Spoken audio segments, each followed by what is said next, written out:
जहां तक आर्मी का सवाल है कश्मीर के अंदर, वो हमारा इलाका, हम कितनी भी आर्मी रखें उसमें पाकिस्तान के पेट में दर्द बिल्कुल नहीं होना चाहिए। हम चाहे पूरी आर्मी कश्मीर में रख दें, वो हमारा पर्सनल मैटर है, उसमें कोई मतलब नहीं है आप लोगों का कि वहां पे आर्मी ज्यादा है, कंट्रोल क्यों नहीं कर पा रहे। वो हम कर लेंगे, कंट्रोल नहीं कर लेंगे तो हम खुद सफर करेंगे, उसमें आप लोगों को कोई परेशानी नहीं होनी चाहिए। एक जहां तक ड्रोन्स का सवाल है, छोटे ड्रोन्स को डिटेक्ट करने का जो रडार्स है वो हमारे पास नहीं है और वो आपके पास भी नहीं है। और अगर आप लोगों ने इस प्रकार की बदमाशी करी और इसमें आप लोगों की तार नजर आए तो ये भी गलत फहमी में नहीं रहना कि कोई कार्रवाई नहीं होगी, क्योंकि ये नरेंद्र मोदी की सरकार है यहाँ पर और ये इस तरीके से नहीं चलेगा कि कुछ भी कर दो उसके बाद में बोल दो कि अब हम सब बुला के और झप्पी पालेंगे। तो जो आपका पहले सवाल था कि बाजवा ने ऐसे कहा और उसके बाद में ऐसे हो रहा है, वो इसलिए हो रहा है क्योंकि पाकिस्तान की जो जुबान है वो सांप की तरह है, दो उसको टंग पोक कहते हैं। जुमा एक तरफ से कुछ कहता है करता कुछ है, और ये जो उसका जो कैरेक्टर है ये हम लोग बखूबी जानते हैं। और इसलिए बाजवा क्या कहते हैं, इमरान ने क्या कहा, उससे हमें मतलब नहीं है। जमीन पे क्या हो रहा है इससे हमें मतलब है, और जमीन पे जो होता है, जमीन से जो खबर आती है वो इतनी अच्छी नहीं है, इतनी सेटिस्फाइंग नहीं है। तो जब तक जमीनी हालात चेंज नहीं होंगे तब तक ये चेंज नहीं होगा। इसीलिए एफएटीएफ ने भी आपको अभी तक ग्रे लिस्ट में रखा है, क्योंकि आप जो कहते हैं वो जमीन पर नजर नहीं आ रहा है, नजर कुछ और आ रहा है। नजर आ रहा है दहशतगर्दी, दहशतगर्दी को सपोर्ट, ऑर्गेनाइजेशनल सपोर्ट नजर आती है।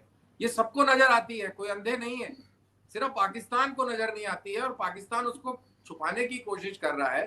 जो सबसे बड़ी जो गलती पाकिस्तान जो कर रहा है, वो अपने मीडिया को तो कंट्रोल कर सकता है लेकिन दुनिया को नहीं कंट्रोल कर सकता। आजकल हर चीज इलेक्ट्रॉनिक सर्वेलेंस है, ह्यूमन इंटेलिजेंस की सर्वेलेंस है, बहुत सारे तरीके हैं, सैटेलाइट से सर्वेलेंस है। आप चीज को छुपा नहीं सकते, आप अपने लोगों को बेवकूफ बना सकते हैं कि 16 दिसंबर को आपकी फौजें हथियार डाल रही थी और आपके पेपर में बड़ी बड़ी हेडलाइन थी कि हम जीत रहे हैं। तो ये काम पाकिस्तान में हो सकता है लेकिन दुनिया को पागल नहीं बनाया जा सकता। तो इसीलिए हम लोगों को बहुत अच्छी तरह मालूम है कि क्या सिचुएशन है, कैसे काम चल रहा है, पाकिस्तान क्या बोलता है, क्या करता है। तो ये हम लोगों को सिखाने की जरूरत नहीं है। देखिए 71 से अभी तक तो बहुत टाइम गुजर गया और अब ऑफ कोर्स वो सिचुएशन नहीं है।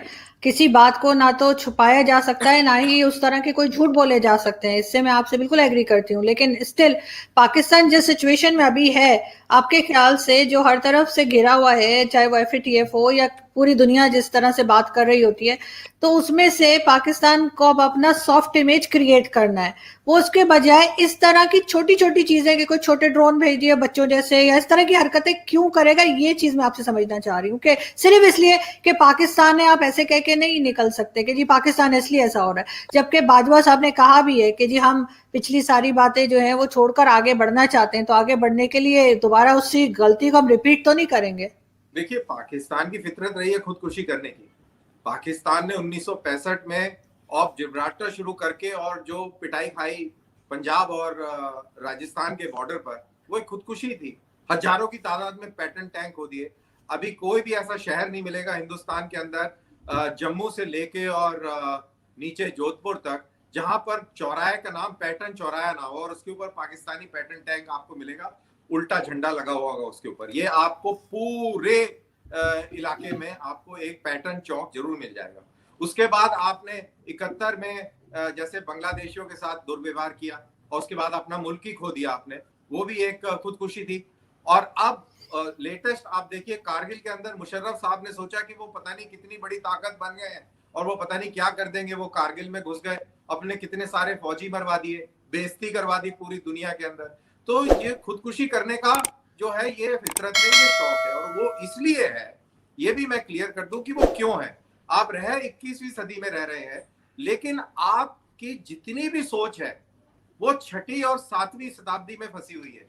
आप उसी तरह ऊंट की सवारी करने में जो आपको मजा आता है सोच सोच के, और जो आप उस तरीके के जो ख्वाब और सपने लेते हैं वहीं पे ही मार खाते हैं। आप 21वीं सदी के सारी चीजों का इस्तेमाल करते हैं, गाड़ी भी इस्तेमाल करते हैं, इंटरनेट, जहाज सब करते हैं, लेकिन खुशी आपको ऊंट की सवारी पर ही होती है।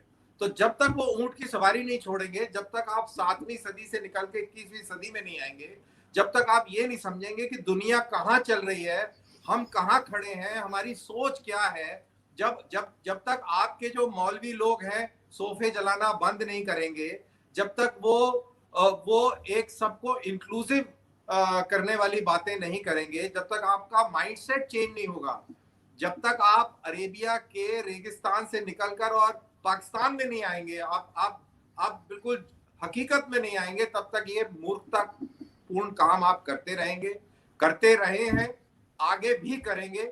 इसलिए मेरे को पूरा विश्वास है और मैं पूरी तरह मुतमईन हूं कि ये जो आप कह रहे खिलौने जो भेज के आपने जो ये कार्रवाई करी है, ये आप खिलौने भेजेंगे और उसके बाद पिटेंगे भी।